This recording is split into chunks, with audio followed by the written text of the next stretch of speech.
Hello friends, मैं अंकुर exam preparation में आपका हार्दिक स्वागत करता हूं। तो फ्रेंड्स, आज हम बहुत ही इंपॉर्टेंट टॉपिक के बारे में बात करेंगे।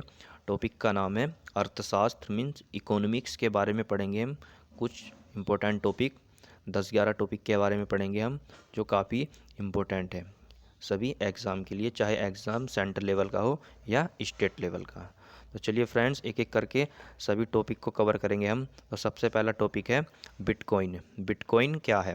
तो फ्रेंड्स, मैं बता दूं आपको, बिटकॉइन एक डिजिटल मुद्रा है। इसको आभासी या वर्चुअल मुद्रा भी कहते हैं, जिसको हम टच नहीं कर सकते। इसका कंप्यूटर के द्वारा आदान प्रदान होता है। और इसका विकास किसने किया? सातोशी नाकामोतो ने, जो कि जापान के हैं।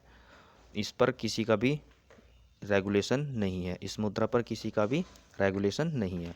इसमें एक बात नोट रखेंगे, एल सल्वाडोर देश ने बिटकॉइन को लीगल करेंसी घोषित किया। तो एल सल्वाडोर पहला देश है जिसने बिटकॉइन को लीगल करेंसी घोषित किया। अब हम दूसरे टॉपिक के बारे में बात करेंगे। दूसरा टॉपिक है अवमूल्यन। अवमूल्यन का क्या अर्थ है? Means devaluation. इसका क्या अर्थ है? तो फ्रेंड्स, इसका क्या अर्थ है? अगर हमारी खुद की करेंसी मीन्स घरेलू की करेंसी की वैल्यू कम हो जाए तो उसे अवमूल्यन कहते हैं।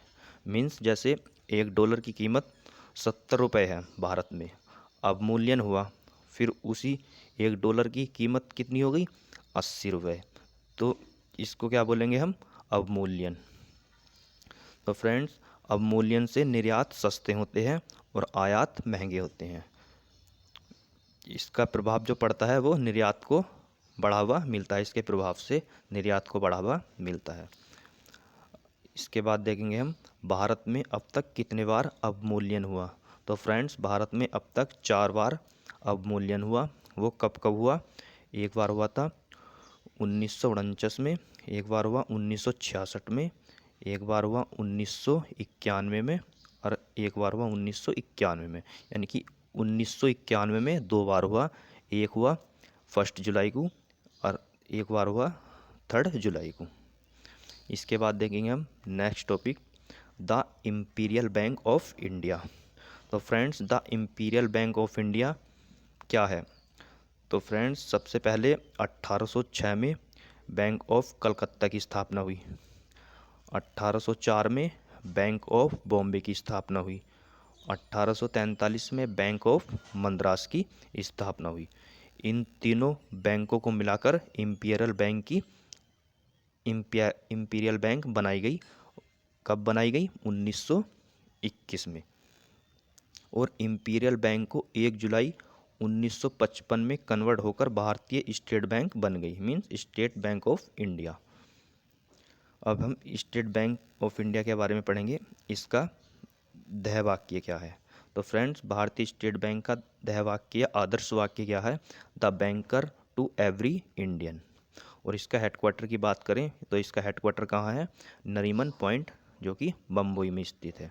और इसके चेयरमैन कौन है? दिनेश खारा। और यह किस समिति पर बनी है बैंक? गोरावाला समिति पर। इसके बाद देखेंगे हम friends next topic, NABARD. NABARD means national bank for agriculture rural development. इसकी स्थापना कब हुई? 12 जुलाई 1982। और यह किस समिति पर बना है? शिवरवन समिति। और इसका हेडक्वार्टर कहाँ है? बम्बई। और इसके प्रेजेंट टाइम में अध्यक्ष कौन है? गोविंद चिंतालू। इसके बाद देखेंगे फ्रेंड्स हम नेक्स्ट टॉपिक, क्षेत्रीय ग्रामीण bank means regional rural bank, जो क्षेत्रीय ग्रामीण बैंक रहते हैं। तो इसकी स्थापना की बात करें हम तो इसकी स्थापना हुई थी 2 अक्टूबर 1975 में। और सिक्किम राज्य में यह बैंक स्थित नहीं है, बाकी सभी राज्यों में ये है। अब क्षेत्रीय ग्रामीण बैंक के बारे में बात करें हम तो इस जो क्षेत्रीय ग्रामीण बैंक जो रहते हैं उनमें भारत सरकार का कितने % हिस्सा रहता है? 50%। और प्रोमेटेड बैंक का कितना % हिस्सा रहता है? 35%। प्रोमेट बैंक कौन से होते हैं? जो बैंक इसे प्रमोट करती है, मीन्स जो क्षेत्रीय ग्रामीण बैंक को जो बैंक प्रमोट करती है उसका कितना % हिस्सा रहता है? 35%। और स्टेट मीन्स राज्य का कितना रहता है? 15%। इसमें एक बात ध्यान रखेंगे, इसकी स्थापना जब हुई थी 2 अक्टूबर 1975 में, इसकी स्थापना का श्रेय जो किसको जाता है, मोहम्मद यूनुस को जाता है, जो कि बांग्लादेश के हैं, और इनको नोबेल पुरस्कार मिला था। फ्रेंड्स, अब हम देखेंगे next topic, RBI, Reserve Bank of India. तो friend, Reserve Bank of India act अधिनियम 1934, और यह किस आयोग पर कार्य करता है, यंग हिल्टन आयोग, इसको शाही आयोग भी कहा जाता है। इसकी स्थापना की बात करें हम तो इसकी स्थापना 1 अप्रैल 1935 को हुई थी, और इसका लोगो क्या है, ताड़ का वृक्ष प्लस रॉयल बंगाल टाइगर। और इसका पहले मुख्यालय कहाँ पर था, पहले मुख्यालय था इसका कलकत्ता, लेकिन अब इसका प्रेजेंट टाइम में मुख्यालय कहाँ पर है, बम्बई में। फ्रेंड्स, इसमें एक बात और ध्यान रखेंगे, इसका राष्ट्रीयकरण कब हुआ, तो इसका राष्ट्रीयकरण कब हुआ था, 1 जनवरी 1949। फ्रेंड, इसमें एक गवर्नर होता है और 4 डिप्टी गवर्नर होते हैं। तो इसका जो प्रेजेंट टाइम में गवर्नर कौन है, वर्तमान में शक्तिकांत दास, जो 25वें नंबर के हैं, और इसके 4 डिप्टी गवर्नर होते हैं, जो कौन कौन है, रविशंकर, राजेश्वर राव, एमडी माइकल पात्रा और एमके जैन। इसमें कुछ और पॉइंट के बारे में पढ़ेंगे हम। इसके आरबीआई के पहले गवर्नर कौन थे, ओसवार्न स्मिथ, और इसके 23वें गवर्नर कौन थे, रघुराम गोविंद राजन, और इसके 24वें गवर्नर कौन थे, उर्जित पटेल, और अब जब वर्तमान में जो इसके 25वें गवर्नर हैं वे हैं शक्तिकांत दास। पहले भारतीय गवर्नर कौन थे, ये काफ़ी मोस्ट प्रश्न, तो पहले भारतीय गवर्नर सीडी देशमुख। फ्रेंड, इसमें एक बात और ध्यान रखेंगे, उर्जित पटेल की बुक, जो कि आरबीआई के 24वें गवर्नर थे, इनकी कौन सी बुक है, ओवरड्राफ्ट। अब पढ़ेंगे हम फ्रेंड्स, एक प्रश्न देखेंगे हम नोट में, निम्न में से किस वर्ष का संबंध बैंकों के राष्ट्रीयकरण से नहीं है। तो फ्रेंड, इसमें ऑप्शन दिए गए हैं 1949, 1969, 1980, 1982। तो 1982 का संबंध बैंकों के राष्ट्रीयकरण से नहीं है। पहली बार 1949 में बैंकिंग रेगुलेशन आया, फिर कब आया, 19 जुलाई 1969 को, जिसमें 14 बैंकों का राष्ट्रीयकरण किया गया। फिर 1980 में 3 बैंकों का 6 बैंकों का राष्ट्रीयकरण किया गया। अब देखेंगे हम नेक्स्ट टॉपिक, डायरेक्ट टैक्स और इनडायरेक्ट टैक्स, मीन्स प्रत्यक्ष कर और अप्रत्यक्ष कर कौन कौन से हैं। तो प्रत्यक्ष कर वह कर होता है जिस पर टैक्स लगा और वही टैक्स भुगतेगा, उसको कहते हैं डायरेक्ट टैक्स, मीन्स जिस पर कोई टैक्स लगा है और वही टैक्स भुगतेगा, उसको कहते हैं डायरेक्ट टैक्स। जैसे इनकम टैक्स हो गया, संपत्ति कर हो गया, निगम कर हो गया। और अप्रत्यक्ष कर वो होता है जिस पर कोई टैक्स लगा और उसको कोई और भुगते, जैसे कि GST, good and service tax.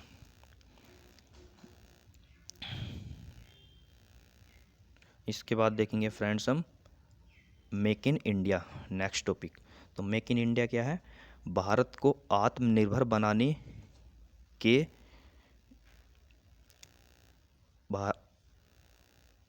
Bharat को आत्मनिर्भर बनाने के लिए उद्योगों का विकास, द्वितीयक क्षेत्र का विकास करने के लिए एक योजना बनाएगी जिसे मेक इन इंडिया कहा गया। Make in India means Bharat को आत्मनिर्भर बनाने के लिए उद्योगों का विकास, द्वितीयक क्षेत्र का विकास करने के लिए एक योजना बनाएगी जिसे मेक इन इंडिया कहा गया।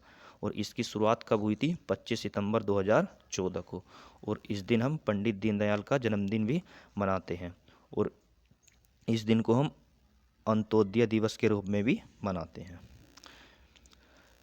इसके बाद देखेंगे हम फ्रेंड्स, एक महत्वपूर्ण डेट है 28 अगस्त 2014, जो कि इस दिन जनधन योजना स्टार्ट हुई थी, और जनधन योजना विश्व की सबसे बड़ी वित्तीय समावेशन की योजना है। और इसका जो ध्येय वाक्य है वो है, मेरा खाता भाग्य विधाता। इसके बाद देखेंगे हम कुछ इम्पोर्टेंट डेट्स और योजनाएं जो काफ़ी इम्पोर्टेंट है।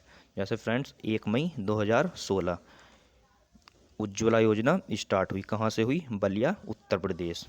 इसके बाद देखेंगे हम 22 जनवरी 2015 बेटी बचाओ बेटी पढ़ाओ कहाँ से स्टार्ट हुई, पानीपत हरियाणा, और इसकी ब्रांड एम्बेसडर कौन है, माधुरी दीक्षित।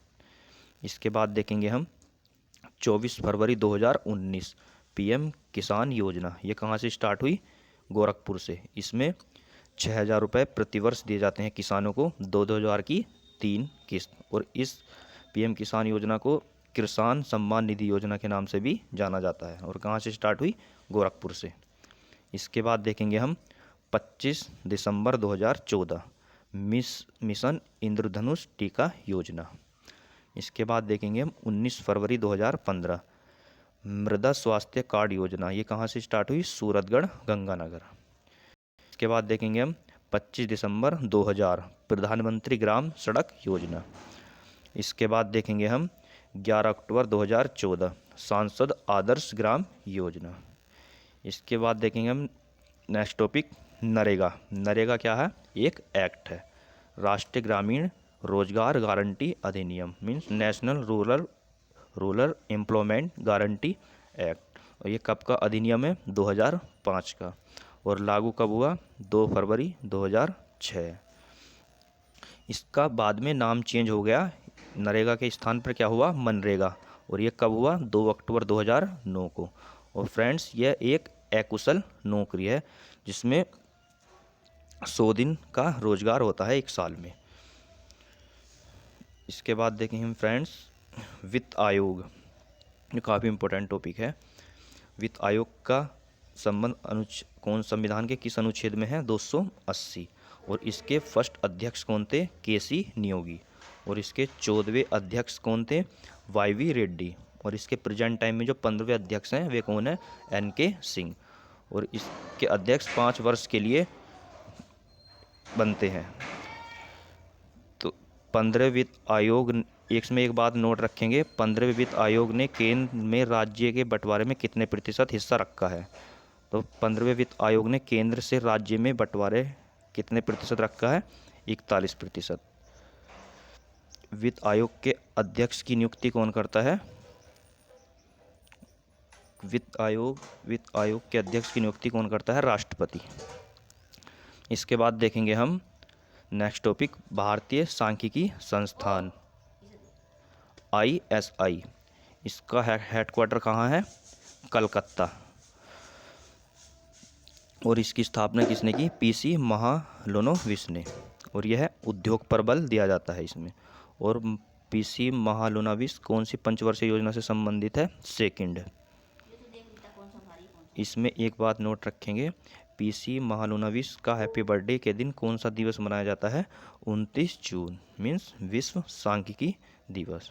तो फ्रेंड्स ये इकोनॉमिक्स के बहुत ही इंपॉर्टेंट टॉपिक थे जो सभी परीक्षाओं के लिए महत्वपूर्ण है। वीडियो अच्छी लगे तो लाइक एंड सब्सक्राइब जरूर करना मेरे चैनल को। Thank you.